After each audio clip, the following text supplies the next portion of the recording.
Las pruebas más antiguas que se han encontrado desvelan que la iglesia de San Juan de Puerta Nueva de Zamora fue una construcción de mediados del siglo XII, pero las obras continuaron en el XIII y se prolongaron incluso hasta el siglo XIV, y las reformas comenzaron ya en profundidad en el siglo XVI. Tenemos memoria de esta iglesia y de su existencia al menos desde el siglo XII. Hay algunos documentos medievales que nos hablan de la presencia de Don Tomé, que firma uno de los documentos, Don Tomé de San Juan, o también de un monaguillo, Pedro, que era monaguillo de Puerta Nueva, y que se refiere precisamente a esta iglesia de San Juan Bautista, conocida como San Juan de Puerta Nueva, porque aquí, en este lugar, en la muralla, se abrió una de las puertas de la ciudad por la que se salía en dirección a Toro, por ejemplo, Valladolid más lejos. Porque era una iglesia que se encontraba justamente al lado de la Puerta Nueva, la puerta más nueva del primer recinto de muralla. Tiene una pequeña particularidad y es la torre, porque la torre es una torre que seguramente sirviera para defender precisamente esa muralla que pasaba por aquí. Una torre, la de la iglesia de San Juan de Zamora, que siempre dio problemas. La torre se sitúa sobre el ábside mayor, ya que servía de complemento a la muralla de Zamora, que corría junto a ella, a su lado. De hecho, su nombre popular deriva de su ubicación, junto a la Puerta Nueva de las antiguas murallas, hoy bajo la Plaza Mayor. Una torre que ha formado parte de la defensa de la ciudad. De hecho, en algunos de los documentos en los que se cita se habla de la atalaya, que tiene una serie de reparos. Este nombre que se le da a la torre como atalaya ya nos habla de su carácter defensivo. Y curiosamente la torre siempre tuvo dificultades. A lo largo del siglo XVI, en que la iglesia sufre un proceso de transformación, la torre va a dar muchos problemas. Rodrigo Gil de Ontañón, uno de los grandes arquitectos del siglo, se dedicó a reordenar el interior de la iglesia, trazando unos amplios arcos desde los pies hasta la cabecera, y también estuvo reforzando la torre, que tenía algunas deficiencias constructivas.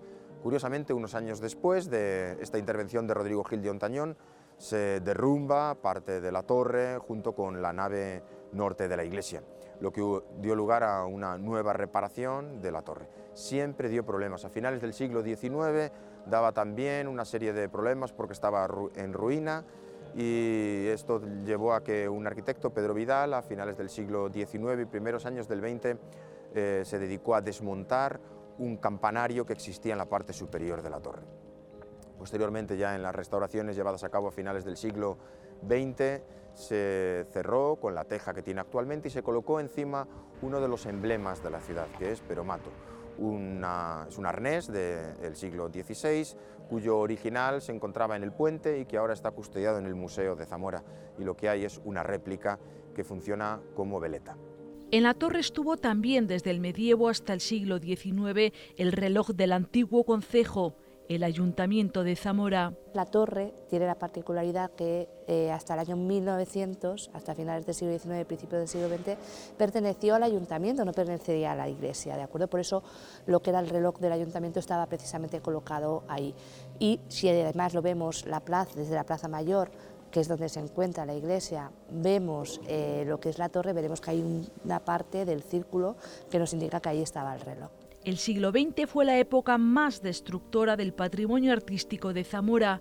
Y la iglesia de San Juan, plantada en el centro de la Plaza Mayor de Zamora, le tocó sufrir mucho durante el pasado siglo XX. Estuvo sentenciada de muerte, se libró por los pelos. Otras edificaciones no corrieron esa suerte. Construida en el siglo XII, como hemos dicho, la iglesia sufre una limpieza de toda la parte exterior durante el siglo XX, con una restauración que intentó recuperar el edificio y dejarlo exento de cualquier edificación que se consideraban entonces espurias o innecesarias. En concreto, había adosada aquí, a este muro sur, la capilla de San Miguel, donde la Cofradía de la Veracruz tenía su sede. Ahí estaban las imágenes de Jesús Nazareno, de la Dolorosa, de la Cruz, e incluso en algunos momentos también estuvieron el Cristo de la Flagelación o el Cristo de la Oración en el Huerto. Al otro lado, en el muro norte, hubo un claustro del cual no queda absolutamente nada, porque a principios del siglo XX, por expropiación forzosa, fue derruido por el ayuntamiento. Allí se construyó una panera donde tuvo la Cofradía de Jesús Nazareno su sede, y allí guardaban algunos de sus pasos. Como dato también curioso, anecdótico, en el gobierno municipal en torno a 1900, pues tenía entre sus proyectos la mejora, el ensanche, un concepto de modernidad de la ciudad. Y en ese momento se abren algunas calles interesantes como la calle Viriato. Se construyen algunos edificios con un cierto sabor del momento, pero también entre la mentalidad del progreso de aquel momento se decidió derruir esta iglesia.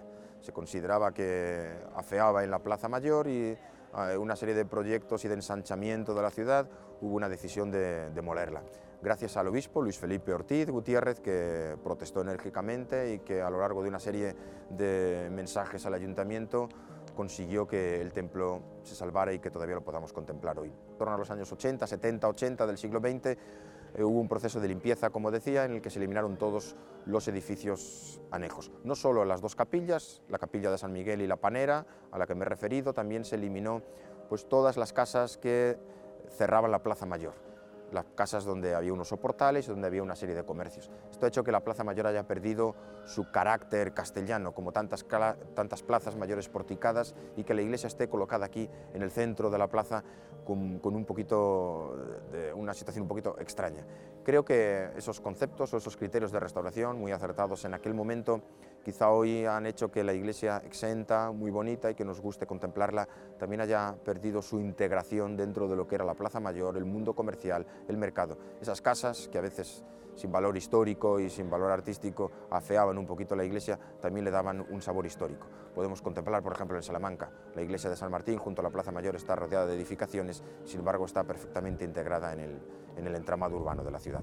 Las portadas de esta iglesia merecieron la declaración de Monumento Histórico Nacional en el año 1961. Lo más singular de esta iglesia es sin duda su fachada norte, y en esta fachada podemos ver la portada por la que se ingresa a la iglesia.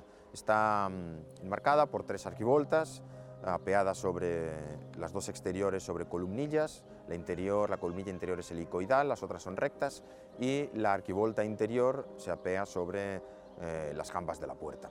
Están decoradas con capiteles vegetales que tienen pues, un interés iconográfico en el que se trata de mostrar que la entrada a la iglesia es la entrada pues, al paraíso. Por eso toda esa vegetación exuberante, donde se muestra que del mundo uno pasa a la casa de Dios, al templo, a la gloria.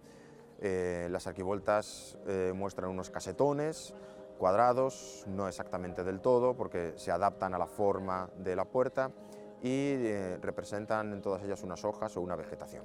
Sobre su puerta sur se encuentra este rosetón de rueda de carro, es símbolo del románico zamorano. Todo el mundo que pasa por aquí se queda embelesado mirándolo. El rosetón en la parte superior nos muestra en 8 arquillos pues, uno de los elementos más emblemáticos de la ciudad, que se ha convertido para muchos en una de las representaciones propias de la ciudad de Zamora y uno de los recuerdos que muchas de las personas se llevan, bien en un pin o en algún tipo de decoración. Hay una inscripción en esta portada que es muy bonita y por lo menos muy enternecedora. En la parte superior del capitel, en el cimacio, hay una inscripción que dice en latín: aquí está Marina Fernández, hija de Fernando Cabeza, y no aparece el nombre de la madre, pero dice la anhelan su padre, su madre y su esposo, lo que muestra que hubo algún enterramiento de esta mujer y que quiso quedar ahí constancia de el sueño que su familia tenía y el recuerdo que su familia tenía de ella. La iglesia edificada en el siglo XII, pero reformada en profundidad en el siglo XVI, se puede ver en esta portada, en esta fachada norte. Como podemos ver, la parte románica llega hasta la moldura donde están los modillones y a partir de ahí se peralta el muro y se construyen pues, esos arcos formeros tan interesantes que tenemos en el interior. La gran reforma de esta iglesia se va a realizar por Melén de Piedades en los años 70, ¿de acuerdo? Que es precisamente cuando se quitan los abovedamientos de yesería que se habían colocado en el siglo XVIII, que todavía podemos ver bordeando lo que son los muros de la iglesia, que es cuando aparece el artesonado que vemos, o la cubierta de madera del siglo XVI, que vemos que estaba totalmente tapada.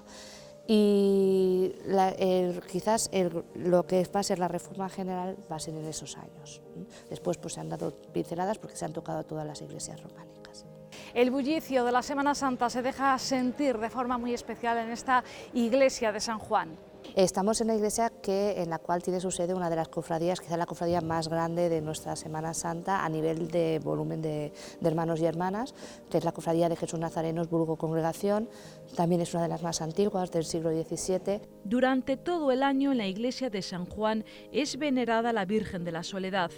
Es la principal imagen de devoción de la cofradía de Jesús Nazareno y es la protagonista del Sábado Santo en Zamora. Una procesión que sale a las 8 de la tarde desde esta iglesia en la Plaza Mayor para recorrer las calles más céntricas de la ciudad. Zamora vive uno de los momentos más especiales cuando de vuelta a la plaza las hermanas entonan la salve en honor a la Virgen para a su llegada entrar de nuevo a su templo. Miles de personas la esperan. En este momento la iglesia de San Juan rebosa vida.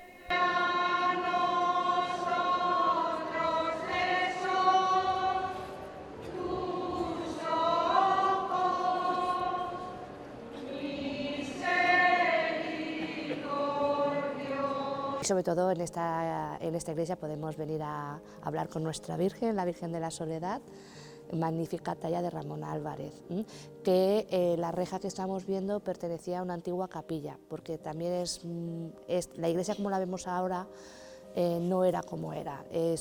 La configuración y toda la volumetría de la iglesia la vemos desde el año 70, porque hasta esa época la Plaza Mayor, y seguro que algunos han visto todavía fotos y postales de los años 60 con el 600 por el medio, estaba totalmente rodeada de edificaciones. Incluso había capillas que estaban pegadas, como por ejemplo la capilla de San Miguel. Por eso la plaza queda a los pies a la puerta oeste de la iglesia, se llama Plazuela de San Miguel. ¿Por qué? Porque ahí estaba la capilla de San Miguel, que era donde se guardaban los pasos de la cofradía. Ahí es donde durante todo el año se guardaban esos pasos que tenemos y que pertenecen también a Ramón Álvarez y que pertenecen a esta cofradía.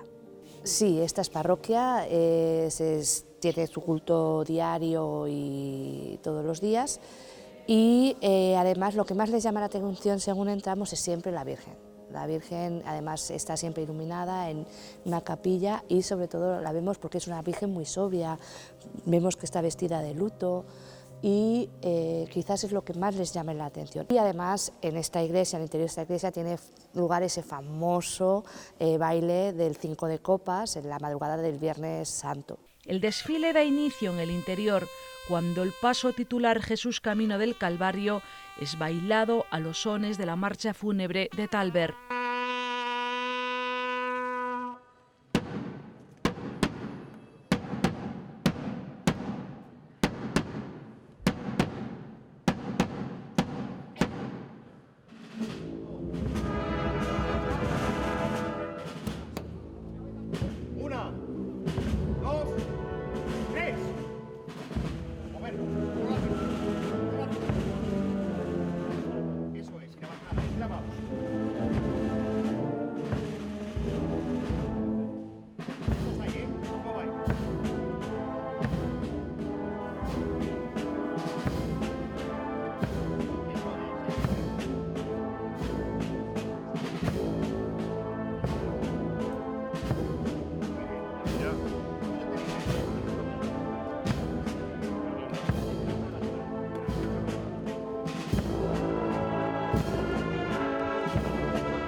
Ya en las horas previas a su salida, hermanos enlutados tocan una corneta y tambor. Se les conoce con el nombre de Merlú y convocan a los cofrades a la procesión.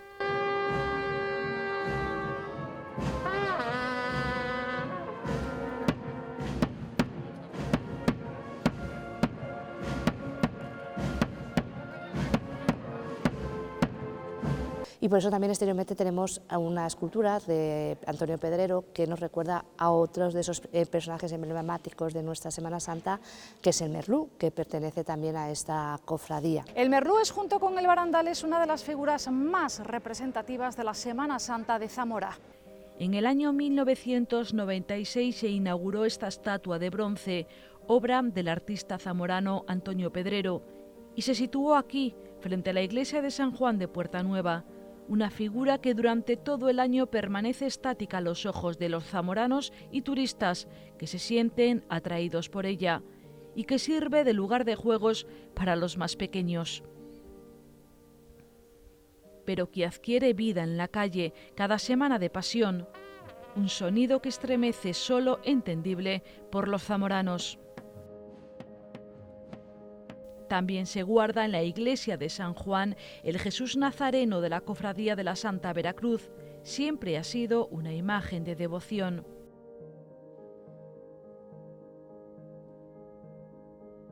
Procesión solemne, la de la Veracruz, que recorre durante toda la tarde del Jueves Santo la parte antigua de la ciudad. La hermandad data de 1508, sin embargo la tradición oral en la ciudad la proclama la más antigua de Zamora y es de suponer que tenga su explicación en el uso que ejerció durante siglos en la procesión del Corpus Christi, colocándose en el lugar más antiguo o destacado de todas las cofradías. La razón de ser de esta cofradía es rememorar los sufrimientos de Jesucristo para salvar a los hombres de tal forma que siempre lo recuerden, y para hacerlo se organizó esta hermandad, cuyo acto principal era una procesión en la que, entre otros símbolos, los cofrades derramaban sangre por los crueles azotes que el Hijo de Dios padeció. Es por tanto una típica cofradía penitencial de disciplina caracterizada por el ejercicio público de esta penitencia. Los disciplinantes fueron prohibidos en el año 1768. La imagen de devoción, el Jesús Nazareno que se venera en la iglesia de San Juan, fue tallado entre los siglos XVII y XVIII, de autor desconocido. Las imágenes de veneración se siguen conservando en sus parroquias. Tenemos que tener en cuenta que muchas de las cofradías que tenemos son de origen gremial y que estaban vinculadas todos a su parroquia y a su gremio. Por ejemplo, tenemos un ejemplo, la iglesia de San Vicente, Nuestra Señora de las Angustias, tenemos la iglesia de Santa María de la Horta con el Cristo, tenemos la iglesia de San Claudio de Olivares con el Cristo del Amparo. O sea, esas imágenes que sí salen en procesión pero que tienen veneración se mantienen dentro de sus parroquias, porque no tenemos que tener en cuenta que la Semana Santa es una festividad religiosa, ¿de acuerdo? En la cual efectivamente se sacan los Cristos, se sacan los pasos, ¿de acuerdo? Pero, y que actualmente tiene vamos a decir, además un interés turístico, pero no deja de ser en su base una festividad religiosa, en la cual lo que se intentaba hacer era mostrar al creyente qué es lo que había ocurrido durante los últimos momentos en la vida de Cristo, con un carácter siempre, vamos a decir, muy didáctico. Por eso son grupos escultóricos que lo que van a representar son las distintas estaciones y los distintos momentos de lo que ocurrió durante la Pasión. En la iglesia de San Juan también se recuerda a la Madre Bonifacia, fundadora de la Congregación de las Siervas de San José, junto con Francisco Javier Butiñá. Fue beatificada por Juan Pablo II en Roma el 9 de noviembre de 2003 y canonizada por Benedicto XVI el 23 de octubre de 2011. La Madre Bonifacia, ella era monja en Salamanca, ¿de acuerdo? Y no se debía de llevar bastante bien con sus hermanas, y ella quería hacer una obra que involucraba a todo lo que eran las chicas y al trabajo. Entonces ella se trasladó aquí y en la calle de la Reina montó su pequeño taller de primero de confección y demás, y se inició lo que va a ser la fundación de las Siervas de San José. Los altares son todos y provienen de otros lugares, no es el retablo que estuvo pensado para este altar mayor, ni los altares colaterales, provienen de de la provincia y también de la ciudad, porque además la torre ha tenido múltiples, al ser una torre que no debió de estar muy bien hecha, se ha venido abajo en varias ocasiones. En el siglo XVI precisamente se cayó y derrumbó parte de las cubiertas. Vino Rodrigo Gil de Hontañón a reforzarla, pero siguió teniendo un mal estado y gracias a Dios ha llegado hasta nuestros días. Pero bueno, es un elemento que ha configurado el resto de la iglesia. La capilla mayor, como las capillas laterales, se cubren con bóvedas de terceletes que no son originales. Fueron volteadas durante la restauración que Rodrigo Gil de Hontañón hizo de la torre y también del interior de la iglesia. Francisco García y Beatriz de Vergas mandan hacer esta sencilla capilla que está presidida por un retablo dedicado a Nuestra Señora de la Consolación, que fue tallado por Tomás de Troas y por Juan Ruiz de Zumeta, y que tiene entre los elementos dos figuras muy interesantes para la historia de la parroquia, que son San Crispín y San Crispiniano. Los tenemos en la parte superior, a izquierda y a derecha, que son los patronos del gremio de los zapateros, porque en esta parroquia había una cofradía que donde este gremio celebraba sus cultos y sus celebraciones, y ahí están las dos imágenes. Debajo están dos imágenes de San Juan Bautista, que es el titular de la parroquia. Y sí que conviene señalar que este retablo fue retocado durante la época del neoclásico, porque los gustos de la academia imponían que se eliminaran muchos elementos decorativos y así se retallan las columnas cuyos fustes son lisos. Lo mismo que ocurrió con el retablo principal, que tenía también unas columnas con fustes propios del Renacimiento y sin embargo ahora lo contemplamos con esos fustes lisos. Los gustos han ido cambiando y en muchos casos afectaron a cambios en la propia decoración y los propios elementos de una época que en otra se eliminaban. El más importante es su retablo principal, dedicado a San Juan Bautista del siglo XVI. El retablo mayor fue tallado en torno a 1600 por Juan de Montejo y dorado y policromado por Alonso de Remesal y Ruy de la Atalaya.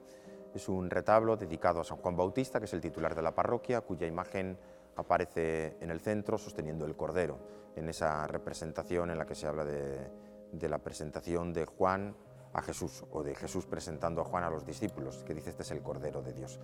Y tenemos en los distintos relieves escenas referentes a la vida de San Juan. La última es la decapitación de San Juan Bautista, pero también aparece el bautismo, aparece San Juan Bautista hablando con algunos saduceos o fariseos en sus momentos de predicación. Anteriormente su planta era de 3 naves y 3 ábsides cuadrados, pero en la actualidad, después de la reforma que sufrió en el siglo XVI, solo conserva una nave con cubierta mudéjar de madera y 3 capillas reformadas. Sus capiteles están adornados con motivos vegetales y bolas. Lo que fue la capilla mayor es ahora la actual torre que sustituye a la primitiva. Cuando la iglesia se edifica tenía tres naves, era de planta basilical. Esas 3 naves que concluían todas en una cabecera plana, como ocurre en gran parte de las iglesias zamoranas. Sin embargo, en el siglo XVI, intervención de Rodrigo Gil de Hontañón en la torre, se hace también una reducción de las 3 naves que tenía la iglesia a esta única nave, que está cubierta además por una interesante armadura de parinudillo. Sí que podemos ver los restos de las naves románicas en los muros, especialmente en el muro sur, donde se pueden observar los pilares con las columnillas adosadas y donde estarían los arranques de los arcos que habría en aquel momento.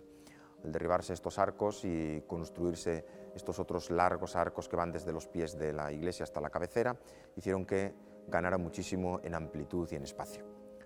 Tiempo después se construirían también unas bóvedas de lunetos de yeso que fueron retiradas en la restauración del siglo XX para que pudiera contemplarse el magnífico artesonado que tenemos en la parte superior. Deciros que esta iglesia tenía claustro. Ese claustro se destruyó en el siglo XIX y el acceso se hacía a través de esta puerta que actualmente está cegada y que se colocó este retablo con la Virgen de la Consolación justamente delante.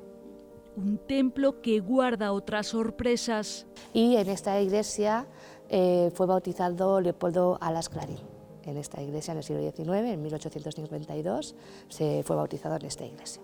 Es en la Plaza Mayor de Zamora donde se levanta esta iglesia con un ir y venir de gente a diario. Siempre en torno a esta iglesia ha habido un bullicio de la vida ciudadana vinculada pues, al movimiento, al trasiego de personas que se acercan pues, al propio ayuntamiento, al movimiento comercial que en la Plaza Mayor siempre tuvo pues, acomodo para distintas ventas de productos, de pescado, excepto los días feriados, de carnes y de otros productos. Es una iglesia enclavada en el corazón de la ciudad de Zamora que además pues, es testigo de algunos de los acontecimientos de la Semana Santa de Zamora pues, más importantes. Es la iglesia de San Juan de Puerta Nueva de Zamora, un ejemplo más del románico zamorano.